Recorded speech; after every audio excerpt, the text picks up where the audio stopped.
Good morning! Hello. Babe, what do you want to start by sharing? It's Thursday morning, so we're shaking things up. It's not Monday. It's not. That's true.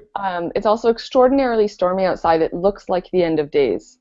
So that's news. hmm That's me covering the weather. That's the weather report for Victoria. Yeah.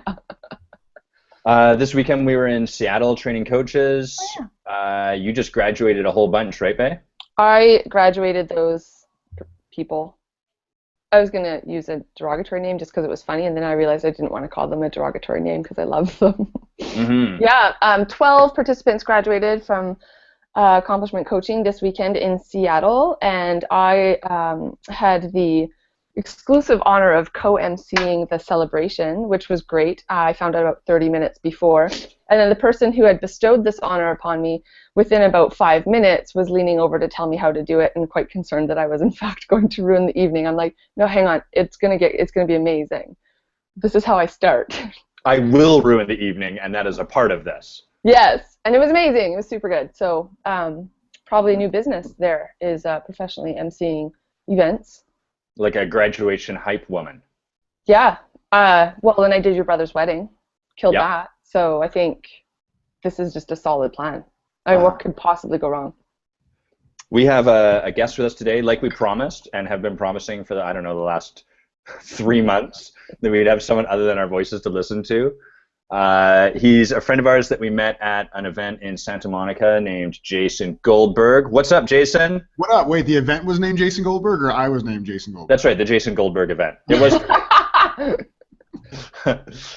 Jason has, let me see what I can share about you. So Jason's the co-host of a show called The Not So Serious Life with another amazing coach named Steve Chandler, who, if you've been involved in coaching for more than 30 seconds, you probably know that name. Oh, yeah. Jason spoke at Awesomeness Fest he was boasting this morning before we started, 2 stages, not enough to just be one. This guy's insufferable, I'm telling you. Anything else you want to share about yourself, Jason, before we dive in? So is this like shameless brag time? Is this what it's all about? Like, can we do a 60-minute show where it's just 20 minutes of each of us just shamelessly promoting and bragging about ourselves? Yes. Go. Let's see how shameless you can be. You know, it's funny. I'm joking about that, and I'm so bad at it. Like anytime, like I cannot brag for the life of me, and then when somebody gives me a compliment, I am like Teflon Don, whatever you say, like rubber glue, whatever bounces off me and sticks to you. Like I do the whole thing where we say, as like, you know, being in personal development, oh, you're just the mirror for what you see in yourself. Like that's all. I just rely on that completely because I don't want any praise, any acknowledgement. So I'm just like, no, it's you. You're the one who spoke at Awesomeness Fest, even though you weren't there. It was you. You did a great job. I wouldn't have been able to do it without you, even Thank though. God for you. Thank you. Yeah. No, it was fun. Well, I'll share like a neg for you. Is the first time I got an experience of you, I think Steve Chandler had sent out a video saying, here's a video of Jason Goldberg who's going to be at our ACS event, and it was you like singing on your phone amidst a whole bunch of people, and I was like, who the hell is this weirdo? And then the next video I saw of you was making Rich Littman sing on your show. So yeah, that was so much fun. So that was a different show. So that wasn't the Not So Serious Life. That was the Master Circle, and that was so much fun because I planned that ahead of time, and I knew he loved that song, the "I Gotta Be Me" song. And you know, people who are watching this probably know who Rich is also. And Rich is, you know, typically very stoic and kind of an intense and deep guy, and which is a total front because I finally got to see at that event that we met, which was one of his events, that behind the scenes he's a totally normal dude. But anyways, he has this like kind of intense presence about him. So I'm like, you know what? I'm gonna get that MFer to sing. I'm gonna get him to sing, and you saw him. He turned bright red, but you know what? He did it, and I give him so much props for like just playing along and doing it. It was awesome. So big props to him. So we've negged you. Anything else you want to share about what you're up to or anything cool you're doing? I'm here with you guys, man. I'm present with you guys. I'm super happy to be here. It was great to meet both of you in Santa Monica, and super honored that you would invite me on here. I'm glad that I get to be the way that you fulfill your commitment to bring me on a guest. You're essentially using like, hey guys, you know, I promised we would have somebody, and the homeless guy out front didn't have a mic or headphones, so we got this Jason Goldberg dude, and now we're square. So That's an uncanny impression. Yes, thank you. Definitely what I sound like. He's nailed it. There's a couple more things, Jason. I think people will want to know. Where are you joining us from? So I am in Raleigh, North Carolina. Which, guys, we're international. Yes, I am in the United States, aka Canada's pants, and it's fun to be here over on the East Coast. I just moved here with my wife Alicia about 18 months ago from Orlando, Florida. And Orlando, Florida, for those watching, is the home of Mickey Mouse and old Jewish people who can't stand New York winters anymore. So that's where I'm from originally, and now I'm in Raleigh, and speaking to you guys internationally because of the interwebs. Thank God for the interwebs. Interwebs. Yeah, interwebs rock. This is great because then you also managed to, now everyone knows that you're married. It's her birthday, guys. Everybody. It's her birthday. Her birthday. Alicia Goldberg's birthday is today. We're going to go get some awesome Indian food for dinner. Even though it's the morning, I'm already planning for dinner. That's the inner fat boy in me, and I can't wait. It's going to be amazing. I love it. Other important news before we do move on is Jason does have a dog. So we are maintaining the dog. He's a friend of the dogs. Friend of the dogs. Yes. And he correctly describes the love he has for his dog as greatest next to the love he has for his wife. So Adam's taking some notes, and he's going to work on the way he presents that information in group settings. Guys, I won't be talking much on this podcast. Adam, contact me after this is all done and we're off the record, and I'll tell you the real order of the love. We're on camera right now. But one other thing, former, I think, hip-hop MC as well, right? Yes, former rapper. I still dabble for fun once in a while, but yeah, former rapper, former 300-pounder, 300-plus pounder, which, do you guys do pounds in Canada? We do. Yeah, that's like the few. We pick and choose between metric and imperial.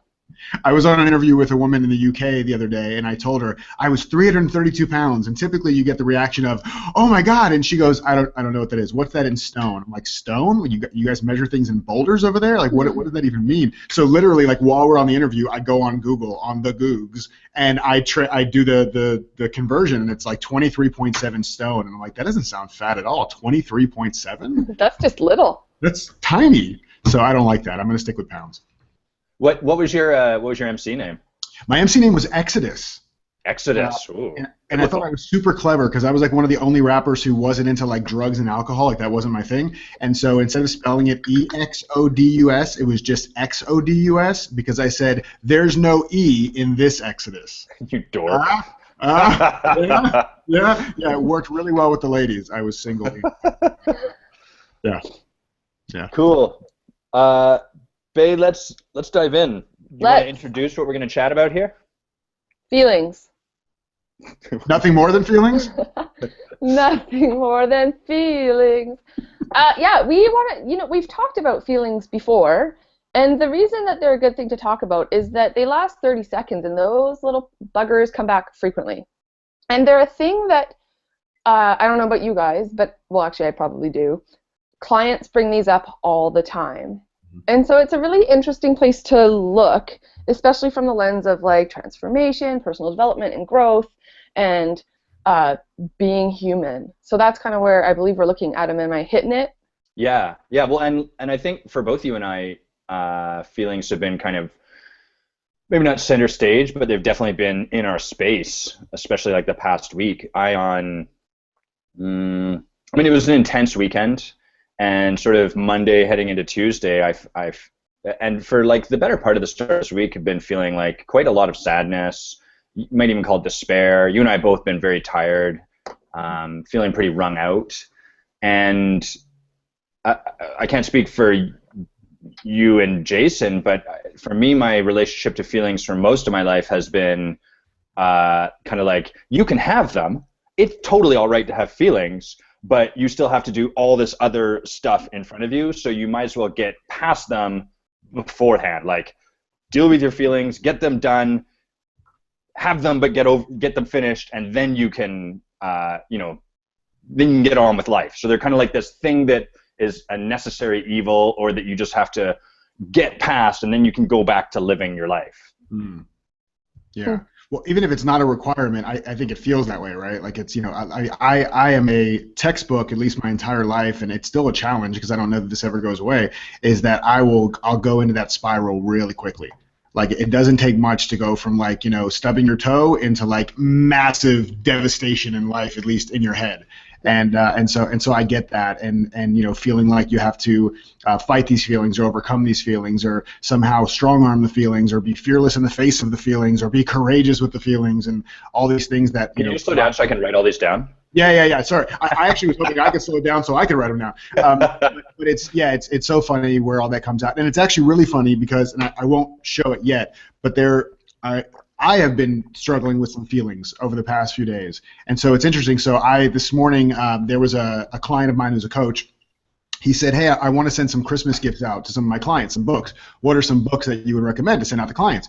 And so I'm like, I go to my bookshelf and I'm like looking at the books that I really like, and I'm typing them to him, and I'm like, hey, I haven't looked at that book in a while, and based on how I'm feeling right now, maybe I'll grab that. And I grabbed it and I put it in my bag and I brought it with me, and I was reading it for a little while before our interview here started. And it's perfect for this. Do you mind if I just share it real quick? Please put it up there. Cool. So it's a book. I don't know if you've heard of this guy, Jeff Foster. Nope. He's amazing. He's a young dude. I mean, look at this picture. This is very almost like what a handsome young buck. Yeah, he's a young dude. I think he was like a Belgian astrophysicist. Astrophysicist at Cambridge. So just super smart guy. Underachiever. Yeah, super underachiever. And he wrote this "Falling in Love with Where You Are," a blatant ripoff of everything Byron Katie talks about. But the way he does it, but the way he does it is actually really good. And you can kind of open up any passage here, and it'll really talk about feelings and about. Essentially one of the ones that I came up on today, and tell me to shut up if I'm talking too much. No, you're not. You're good. I don't know that I'll listen, but one of the things that came across here today that I really love is a great reminder. And so, okay, sorry. So quick sidebar. I think that the whole thing about transformation, like in life, I don't think and I think you guys will agree with me on this, is that you're never done, right? Yeah. You're never done with this. So I've kind of gotten into this place where instead of worrying about always having these big ahas where my mind is blown and everything changes, that I just get some gentle reminders of things I already know, right? Mm-hmm. And maybe it's not that way when you first start on the journey. I think when you start, it's like you're like, oh yeah, it's like you can't get enough. But then you get to a point where you've been doing this work for years, whether you're on the practitioner side or you're on the receiving side of coaching or both, where it's just kind of like, oh, cool. When I have a really powerful coaching call with my coach, who's Steve Chandler, he doesn't blow my mind. He reminds me of something I already knew, and that is life-changing for me. So the reason I say that is because one of the reminders I got from this book this morning was just like, we can really welcome and not try to numb or try to fight or try to overcome any of these feelings that come up. Like, the analogy that I always used to use and that I've forgotten about until I read this was about treating all these emotions like they're guests at a party. Mm-hmm. And it's like if you're throwing a party in your house and you're there with all your best friends, joy and happiness and excitement and enthusiasm, and then you hear a knock at the door and you go answer the door and there's like depression, right? You could say like, screw you, depression, nobody invited you, you get the hell out of here, and depression's going to say, no, screw you, I'm coming inside, you can't stop me, and it's like this fight, this war, right?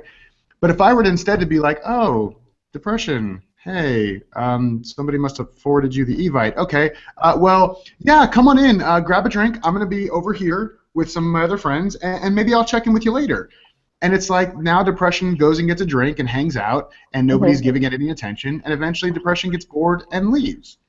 And so it's like when we can kind of just say like, hey, let me just welcome in this guest that maybe I didn't invite and be okay with them being there, they'll go away on their own time without us fighting them. Does any of that make sense, or am I just rambling? Yeah, well, totally. I really like that. Go ahead, Beck. There's a weird echo. Do you guys hear the echo? No. It's gone now. Now it's gone.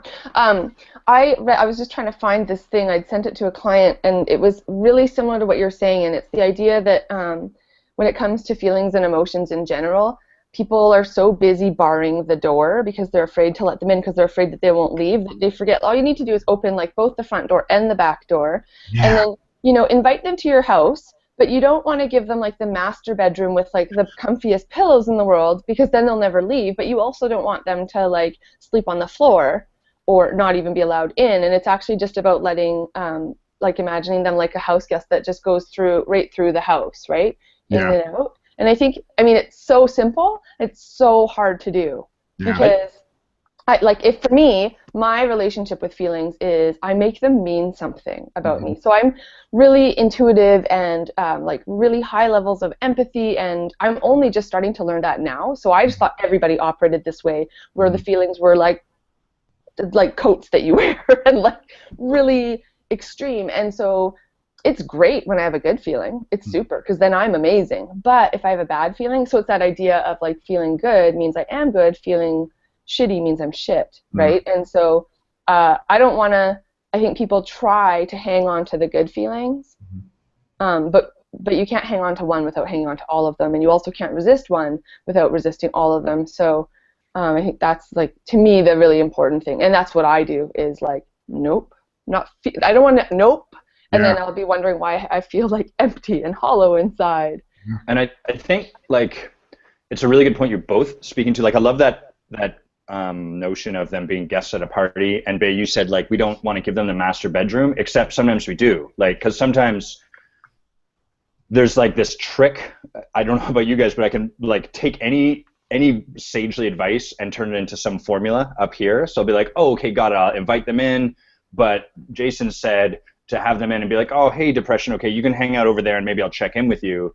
But actually, I think sometimes, certainly for me, actually what we need to do is give them the master bedroom. Like, sometimes I just need to fucking feel sad, and I actually need to let myself feel sad instead of trying to pretend I'm not, or like, okay, I'm allowing myself to feel sad, but I'm going to spend all this energy trying to feel happy. Like, sometimes actually what we need to do is really let ourselves be where we are. Yeah. There's this amazing, I'll get his name wrong, I'll just call him Sensei Suzuki quote, that the only way to endure pain is to let it be painful. Yeah. I love that. It's so simple, right? Yeah. Yeah. But that's kind of like, I guess, because I'm fully in like Inside Out mind, so Disney, Pixar, and like Love that. letting them walk through your house. Like, actually, everyone in the world should watch that movie, right? Like, everyone in the world needs to watch that movie, because you get to see the feelings be a thing. Like, they actually have a little body. So if you imagine like anger marching through your house, he's not going to do it quietly, right? Sadness is going to like drag herself across the floor. Happiness is going to like bounce around, right? So I think it's really, there's the Dalai Lama was once, there was a reporter there with him and asked, like, do you ever get angry? And the Dalai Lama apparently just laughed. Oh, we've got our echo back. Let's blame it on Goldberg. We're bringing echoes back. Yep. Do you hear it though, Jason? I don't, but I can put in my headphones and see if that helps. Hold on. Yeah, give it a shot. I think it might be your speaker picking up. This friggin' monstrosity of a mic. Gorgeous. So professional. Very Okay, is that any better? Yeah, I don't. No, We still have, I'm gonna mute while I'm not talking. We'll see if that helps. Okay. So the Dalai Lama just said, like, he laughed and said, yeah, I know anger really well. And when the reporter was talking to him later, the Dalai Lama, because I think he asked questions like, what do you mean you know anger really well? And the Dalai Lama just said, like, he just lets it just washes over him like the tide, like, and he doesn't, just like any other emotion, its job is just to like come and go, like the tide coming and going, and that it's not his job to fight it in any way, but just to sort of let it come and go, just like any other emotion. I thought that was brilliant, and I'm like, sure, Dalai Lama, like, easy for you to say. Did you ever hear the time that somebody went to tell a joke to the Dalai Lama, and it said the Dalai Lama walks into a pizza place and says, "Can you make me one with everything?" And the Dalai Lama didn't laugh. but I think it's hilarious. It was like a reporter, and he told him the joke, and the Dalai Lama didn't get it. And sorry, but no, you're absolutely right. It's like, it's not. This is what I think. What I hear you saying, and also what I think I heard Adam saying, was that it's not about the sadness that we feel. That's actually not what really causes us the suffering. It's our resistance to the sadness that we feel. Right. And so that's something that I've been playing with too. Is like, am I really upset about the sadness? Am I really not wanting to feel the sadness, or am I really, really stuck on resisting the sadness? And when I take away the resistance of it, and I'm just like, you know what, whatever's showing up is what's showing up, and it's here for a reason. And I still may do the kind of thing where, like, even this morning I put, of course now there's, all kinds of stuff on my phone, but I created this image literally just this morning, just as a reminder for myself, what's the gift in this situation? Yeah. So, and it's such an easy question, but even in that moment, like, I can see that being something, being in resistance. Like if I immediately go to try to find the gift, then I'm not letting myself experience what I'm feeling, right? So it's that weird, and I don't have an answer to that. Like it's just this weird kind of thing where I think you know though at some point if you're being self-indulgent or if you're really just allowing yourself to feel. Yeah.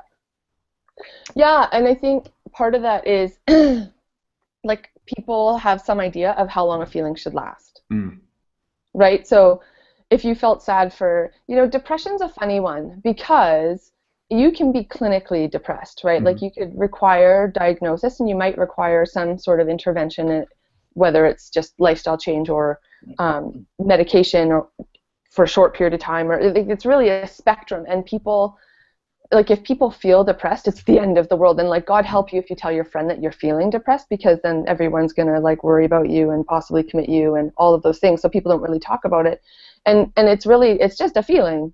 Like it's a feeling that we feel. It's related to sadness, and that's just any other feeling. And I feel hungry lots, but I don't make that mean much about me. Right. But the emotional like feeling, and more particularly anything on the negative spectrum, we see it as something I think that we really need to fix. And Jason, sorry, Bae, go ahead.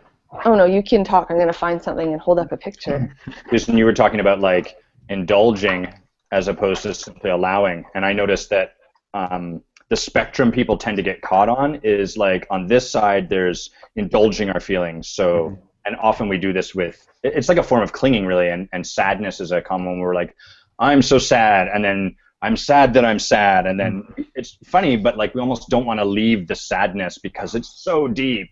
And that's like the indulging side. And then the other side is what I learned to do growing up, which is avoid or push aside, pretend they're not there, just sort of not have feelings. And I think we typically move back and forth along that spectrum, and certainly the breakthrough for me has been stepping off that entirely to simply allowing them, letting them happen. I'm curious, do you have any sort of distinctions around feelings or things that you notice come up often with your clients where you're like, oh wow, there's something really here that might be outside of what they see, or have any common themes shown up in this area in your coaching? Yeah, I think, and I think like everything I could say with my clients or with myself, I don't think there's really any delineation there. And I would say a big part of it for me was, and it was funny because this was popping in my head actually as Bae was talking too, is about the us experiencing, or the word having is coming into my mind for a reason, but having sadness versus being sad. Yes. And so you look at like, the Spanish language, yo tengo hambre, I have hunger. Like I'm not hungry. The words, the translation is not I am hungry, it's I have hunger. Right? And so it's like realizing that we're not the thoughts, we're not the sadness, we are the thinker of the thoughts, we are the experiencer of the sadness. And I think having that kind of separation, I think it's easier to not indulge, because it's like, oh, this is something that's here and it's going to pass, just like the storms of Victoria. It's going to pass. The storm is not going to be there forever, and there's nothing you can do to make the storm go faster, and there's nothing you can really do to make the storm stay. When the storm's ready to move, it'll move, and you being in resistance to the storm is not going to help that happen any faster. But merely make your experience of it total garbage. Yeah, exactly. Right. And give you a bunch of other feelings like anger, helplessness, like, yeah. Totally. That's actually fascinating, because as coaches we know like the language people use tells us so much about the world inside, and we use that a lot to, I don't like the term diagnose, but at least to get acquainted with like sort of the limitations that the people we're working with have, and likewise ourselves. I wonder if I don't know what the correct demonym would be. I guess Hispanic people, like I wonder if they have less of a tendency towards this kind of like, oh no, I am this emotion. Like I wonder if they have more facility with this by virtue of their language being set up to kind of relate to it as something you have as opposed to something you are. Do either of you have any experience with that? Or do they get super depressed once they learn English? Right, yeah. What's wrong with you people? Why do you keep saying you are sad? This is ridiculous. But we're kind of laughing about it. So French is the same. You would say like j'ai faim, like you would I have hunger, same kind of thing, right? And so, and if I think about it, when we talk about the French, and I imagine it's similar. I don't know Italian, but I imagine just based on those languages and their similarities, that and Portuguese is the same. Where when we think of those groups of people. We think like they're fiery, they're passionate, like they really feel things. But I also like there's a like in France there's very much a feeling of like okay, like this is what's happening now, like okay. And they might have feelings about it, but you don't. I actually think, Adam, that you've kind of nailed it on the head. Like, I actually think that the language may very well shape, I mean, it makes sense, right, if you think of, like, our thoughts becoming our words and our words becoming our actions, that in terms of the integrity of, like, where they're thinking from, there's a separation between who they are and what they feel that maybe allows the feeling to show up however it is, fiery or not, and then be able to move on to the next one. Yeah, and I love that. I can't help but like think too, when we think of kids, little kids, we teach this to kids. Like, I feel sad, right? Like we work with little kids to identify their feelings and make them okay. And then somewhere along the line, at least in our culture, it seems that we forget all of that completely and are like, and so, and I would hear it as the language, because if any of my friends were having a rough day, they'd be like, like I'm so depressed, or I'm so angry, or I am. Whereas a little kid would feel sad and then like 40 seconds later be like Dora the Explorer and having the best day ever. Yeah.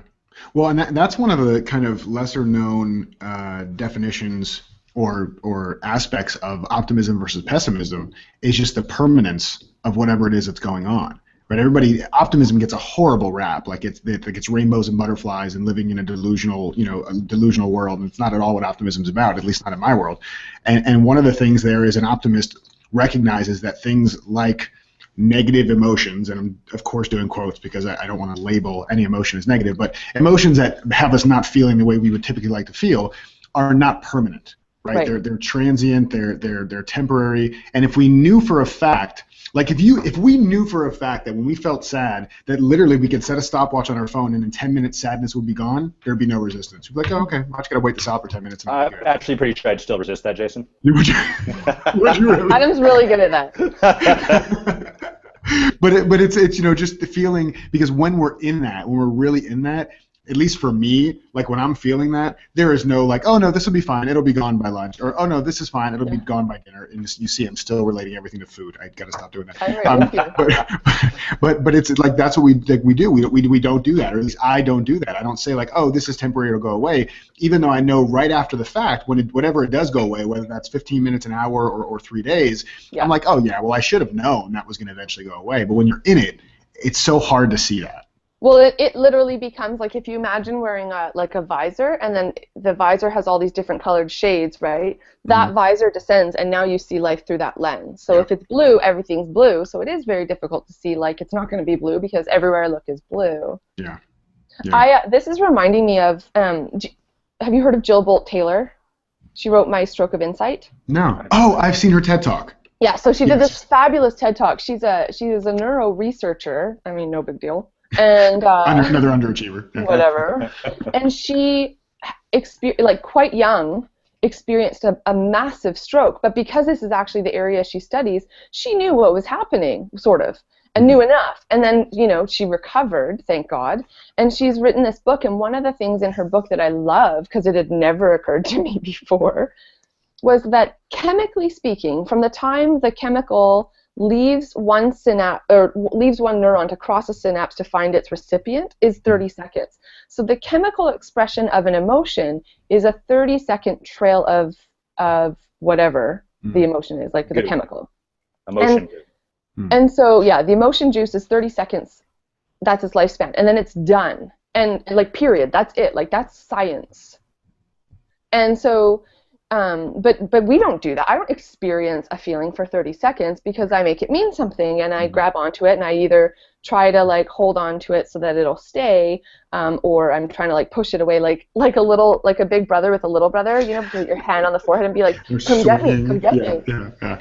But the problem with that is that you can't hold something away without having your hand on it the whole time, right? Yeah. It's impossible. Yeah. And so when she said that, that really resonated for me because I could see how much longer my God, I'm 35. I'm pretty sure I've held on to some stories about some feelings for 35 years. And the emotion, like none of it's real. It was just a chemical experience that happened, and then I moved on from. And there were a whole bunch of them that I experienced before my brain, like, I don't know, before I was like 4, I guess, and started remembering things. And so none of those mean anything at all because I don't remember them. But as soon as I started remembering, then these feelings began, like I started like planting trees around them and like putting a hedge around the yard and like really setting up camp there. And it's so fascinating to me because we are physiological creatures, but we don't really act like it sometimes. Yeah, that's amazing. I never heard that before, the whole 30-second thing. So is the belief that this 30-second thing happens, and as it's trying to fade away, we say, no, where are you going? Come back. I wasn't done holding on to you and making you rule my entire life. Like, is that kind of the understanding? Or? Yeah, I think the idea is that we have a feeling and we attach it to our experience or circumstance, and because that is more, maybe not permanent, but it's like what we're in, like we make the feeling make sense due to the experience of life that we're having. And so then that story lives on, and then we live within the emotion or the feeling until something new comes along that's strong enough to, bump it out, and then now we're feeling this, and this is true. But ultimately all of them exist. And there's so many feelings that go and emotions that happen, because that's just one emotion. But you have more than one neuron firing at any given time. That's just the one that happens to, I don't know, taste good or whatever that makes it bump the priority line. And so, it's quite fascinating when you take it down to the basic neuroscience. Like, let's put you in an MRI and watch your brain work. It's really fascinating to see the emotion and how it lasts, but then what we do with it. Yeah, for something so quick and so insignificant. One thing I think might be fun is just to go around and share kind of like a theme around which we notice our clients and ourselves have been kind of seen come up a lot in terms of this particular subject in terms of feeling. So I'll go first. I think the biggest thing I've noticed, and this probably is no surprise at this point, is it's kind of funny. So it's a lot of what I find myself struggling with, and also the people I'm working with, is we have a tendency to show up and we're like, life sucks, or this sucks, or I'm upset. But let's get back to, it's very much out of my childhood, I guess. Let's get to work, I shouldn't feel that. So it's like this simultaneous push-pull of, I'm feeling a certain way and I want to express that, but I shouldn't be here. And then the challenge there is that there's nothing wrong with feeling a certain way and wanting to express it, and there's nothing wrong with wanting to move on to what's next. The real challenge, the struggle, arises when it's in conflict. Because then we're in conflict with ourselves and we're actually fighting where we are. So we can neither be right here just letting ourselves be sad, nor can we move away, because frankly part of us wants to stay sad and wants to have this be significant. So there's an internal struggle or tension that prevents anything from happening. And I often think of I think it's a Zen saying that kind of encapsulates that for me, is you can't really leave somewhere until you've been there. So you can't not be sad until you let yourself be sad. You can't stop being a victim until you can really own that maybe you want to be a victim for a little while. So that's been a huge theme probably for the last couple of months in a lot of the work that I've been taking on and the people I'm working with have been taking on. Yeah, I love that. Yeah, and I've heard that from Nathaniel Brandon. He says you can't leave a place you've never been. And so yeah, I mean, and that's so true. So I think that it's interesting because I was just having a discussion about this earlier this week or last week, because the key thing that I talk about, most of my work now is actually speaking and training as opposed to coaching, and the main core thing I talk about is self-leadership, right? Is about really being a leader in your own life. And especially in personal growth, what somebody asked me was, well, how do you reconcile that with this belief about surrendering, letting go, allowing yourself to feel, all the things that we're talking about right now? And I don't reconcile them. I think that one is really a predecessor to the other. So just like what you're saying, you're in this spot where you feel like the resistance, you shouldn't be feeling this way, you should do something to move past it. And that whole spiritual bypass thing, I think can sometimes cause more harm than good. So my belief is that the acceptance, the surrender, the letting go, the feeling, the whatever, that's what allows you to get to a place where you can exhibit self-leadership. But if we try to force through and go directly to the self-leadership part and directly to be active and directly to doing something, not to say that getting up to something in the world doesn't help shift. It can absolutely. I mean, a lot of times, suffering comes from boredom. Fatigue comes from boredom. If we just get enthusiastic about something and do something in the world, a lot of times things can change. But barring that, if you're really just feeling something, I think a lot of times trying to step directly into an active role an active role in the outer world. I think you can take an active role in the inner world, and part of the active role in the inner world is saying, I'm going to allow myself to feel that. That's not passive to me. That's an active thing to say, I'm going to allow myself to feel that, which I think is maybe something that people get confused about. No, well, if I say I'm going to allow myself to feel it, then I'm being passive, I'm being a victim. I don't believe that to be true myself. I'll be here forever. Yeah, exactly. It's permanent and pervasive. Absolutely. You're absolutely right. And again, I can't help but think of a small child. I mean, any toddler, if you've been around one, holy cow, little crazy maniacs. But their emotions, which is kind of like a show, like I just sit back with like my eyes wide and partly want to say, can you handle yourself, please?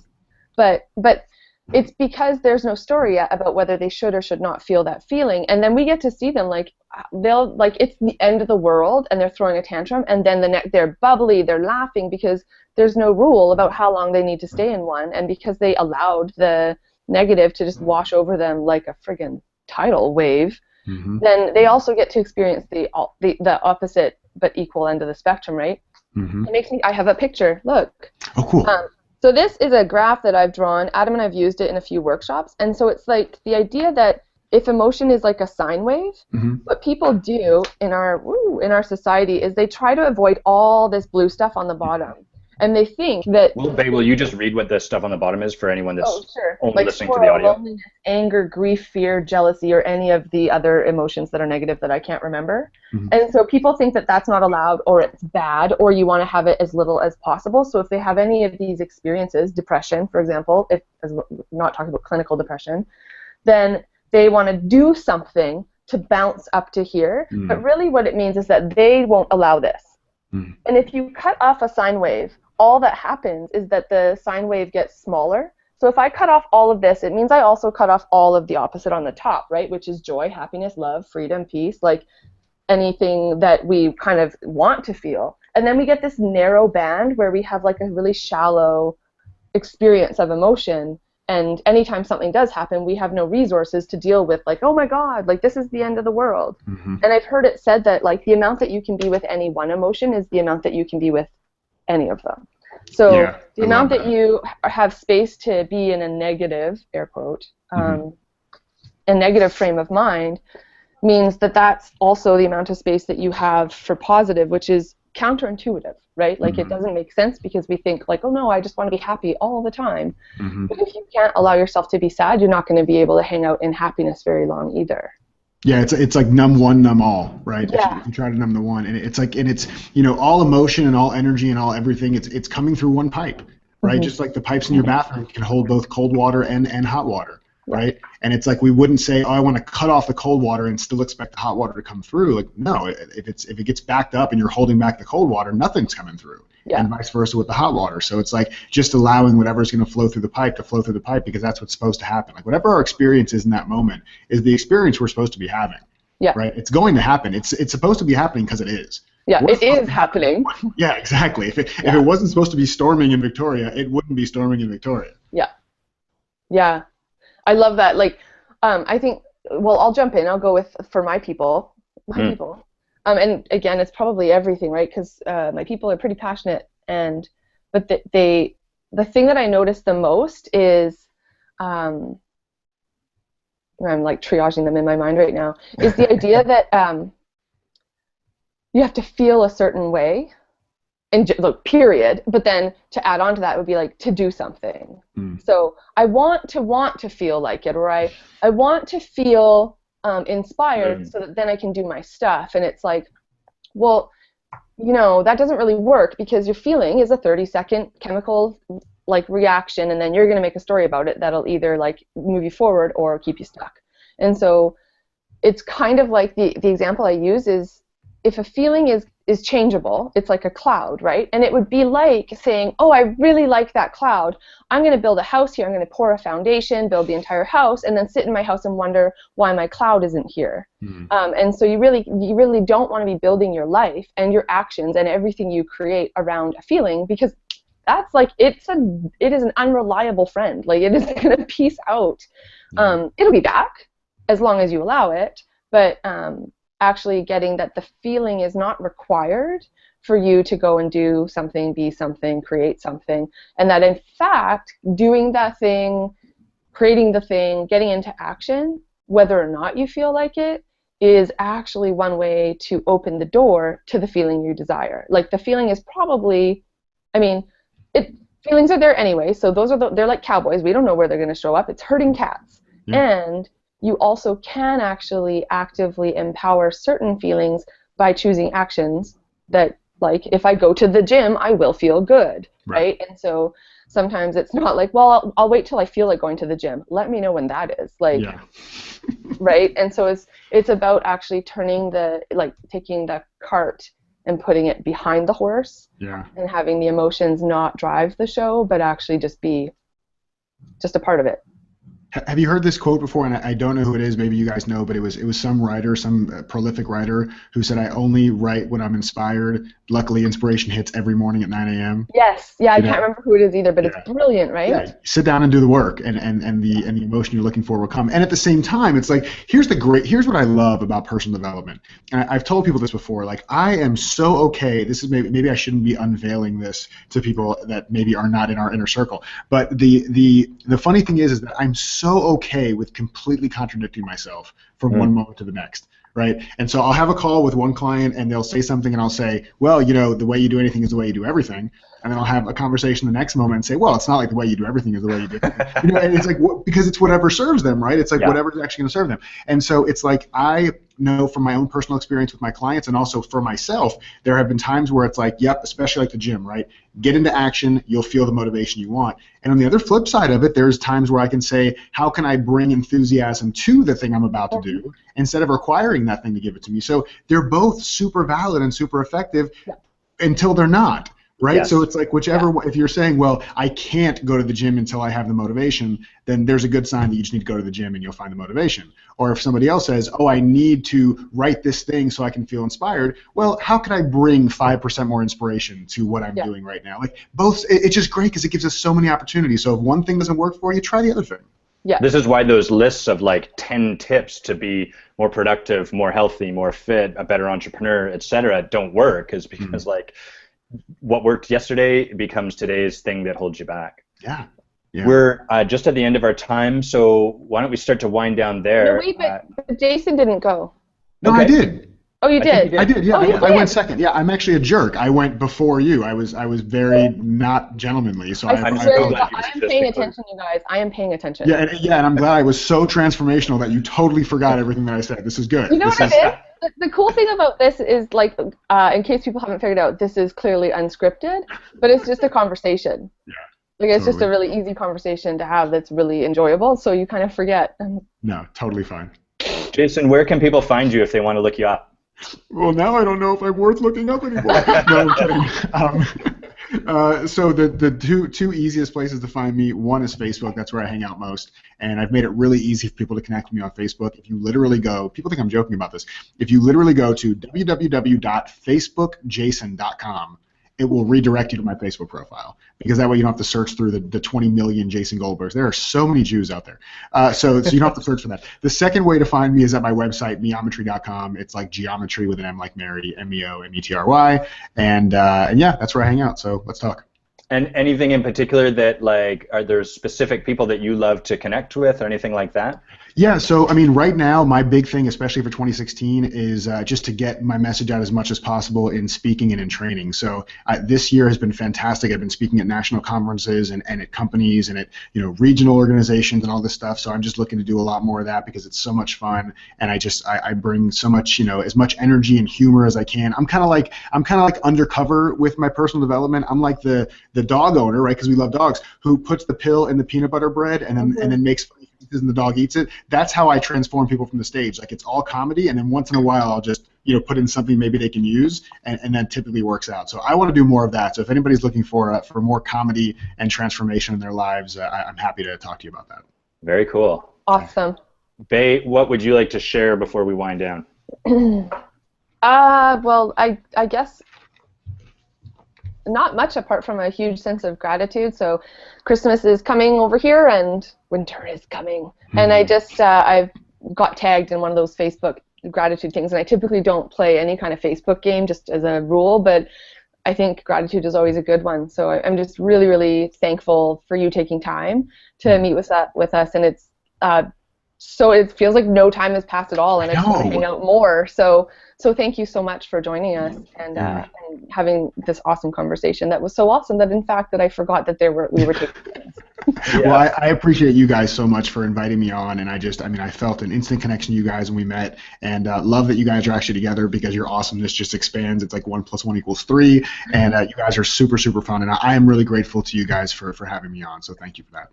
Cool. Everyone, you can subscribe. Please review us on iTunes. Come play with us on Uncommon Courage on Facebook. Send us questions to answer. We love those. Yeah, we love questions. Share this podcast with your friends. Send it to your mom. She would love it. That jerk that you know needs to transform. Yeah, send it to your enemies. Forget your friends. They're fine. Send it to your enemies. Yeah, exactly. All right. Have a good week, everyone. You too. Lots of love, guys. See you, Jason. Take care. Bye-bye. Bye.